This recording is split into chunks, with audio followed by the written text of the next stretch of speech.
WWE has seen many real-life controversies in its history, and those controversies actually impacted the ongoing storylines at their respective time periods. Such was this controversy that we are going to dive in this video. This is the controversial rivalry of WWE's two of the biggest superstars, Shawn Michaels and Bret the Hitman Hart. So let's begin. In the early 1990s, Shawn Michaels and Bret Hart were two of WWE's most talented stars. Bret, the technical genius, Shawn, the flamboyant showstopper. They were good professional colleagues, wrestled together, but as success came, so did ego. Shawn Michaels became the Heartbreak Kid, parties, controversies, and backstage power plays. Bret Hart, a simple family man. Slowly, a Cold War began between them. By the end of 1995, Vince McMahon decided that Shawn Michaels would be the next face of the company. Bret Hart was the WWF champion at the time and agreed to lose cleanly to Shawn at Wrestlemania XII. But days before the match, Bret and Shawn had a crucial conversation. Bret told Shawn, "You're becoming champion, but you'll have to be the locker room leader too." Shawn replied, "I don't want to be anyone's role model." In a WWE interview where Shawn was also present, Bret revealed that Shawn had thanked him for the title match, but then added, "I'll mostly work with my own group." This was a reference to the Clique, Shawn's backstage group consisting of Kevin Nash, Razor Ramon, Triple H, and X-Pac.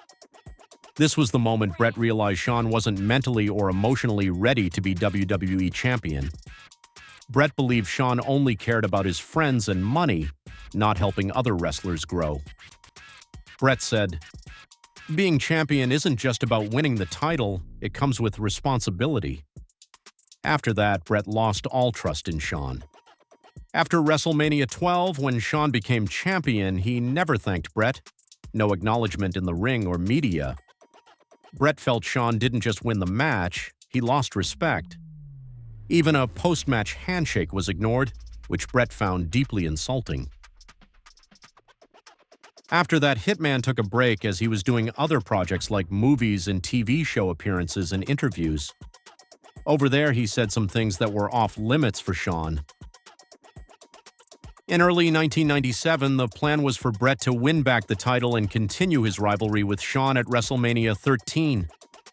But suddenly, in February 1997, Shawn Michaels appeared on TV, claiming a knee injury, and vacated the title, famously saying that he lost his smile.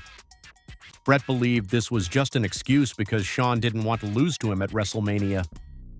Bret said, "I don't think he was really injured. I think he was just avoiding defeat." This destroyed whatever trust remained between them. At WrestleMania XIII, Bret Hart turned heel after defeating Steve Austin. The crowd cheered Austin and booed Bret. After Shawn returned to WWF from the break that he took for his injury, there was an ongoing war of words between him and Bret. Though part of a storyline, their hatred was real. Till this time, they were still somehow working with the storyline, but then an incident happened on Raw when they both had an in-ring promo while Bret was on the wheelchair due to his knee condition. Bret was supposed to say bad about him, and then he was supposed to do the same in return, but Bret got carried away and took all the time, and Raw went off air. This pissed Shawn, and in the next promo, he commented about Bret's affair with Sunny, and then things got personal. On an episode of Raw, Shawn took a personal jab at Bret, saying, "Sit here, Shawn Michaels. Even though lately you've had some sunny days, my friend, you still can't get the job done." This was a reference to Sunny, Tammy Sitch, which Bret found deeply offensive. Later, a backstage fight broke out. Shawn claimed Bret attacked him. This proved their feud was no longer scripted, it was real.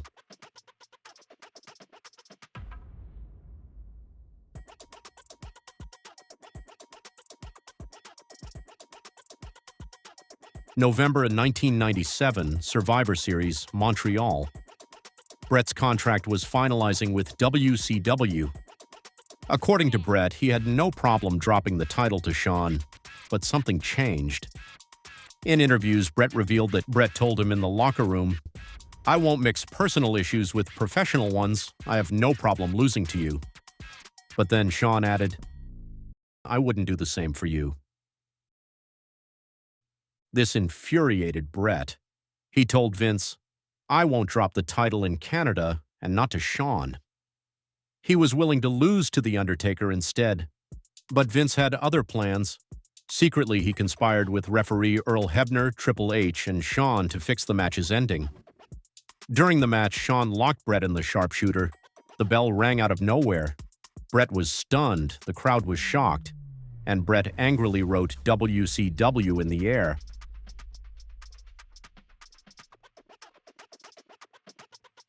Backstage, he punched Vince. This incident, the Montreal Screwjob, changed WWE history forever. Bret left WWE for WCW and stayed angry at Vince and Shawn for years. Finally, in 2010, the two legends reunited on Raw.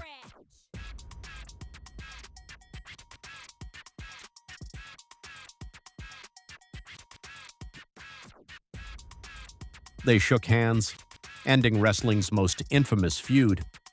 The story of Bret and Shawn is a masterclass, where real life and scripted drama blurred. It's not just about titles and matches, but ego, betrayal, and redemption. The Montreal Screwjob gave wrestling fans an unforgettable lesson. Sometimes, real life is more dramatic than the script.